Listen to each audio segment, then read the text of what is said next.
ម៉ៅអើយអើយខ្មៅមីបងឮឈ្មោះនួនល្អងគេថាអូនខ្មៅតែតាមការពិតសាច់សមកខៃ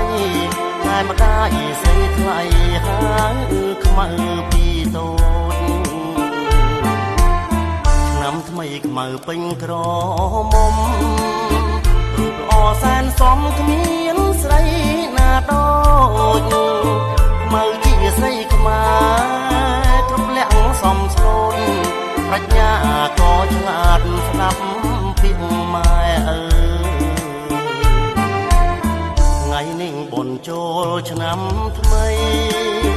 បងឃើញខ្មៅស្រីអូនរៀបចំផ្ទះបោករៀនទេវតាដាក់ការថ្វាយព្រះដាំស្លរូតរះខ្មៅអើយអើយខ្មៅមីបងឮឈ្មោះនួនល្អងគេថាអូនខ្មៅតែតាមការពិតសាច់សមកខៃ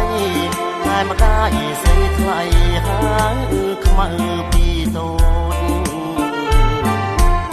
ឆ្នាំថ្មីខ្មៅពេញក្រមុំរូបល្អសែនសមគ្មានស្រីណាដូចខ្មៅជាស្រីខ្មែរគ្រប់លក្ខសំស្លូន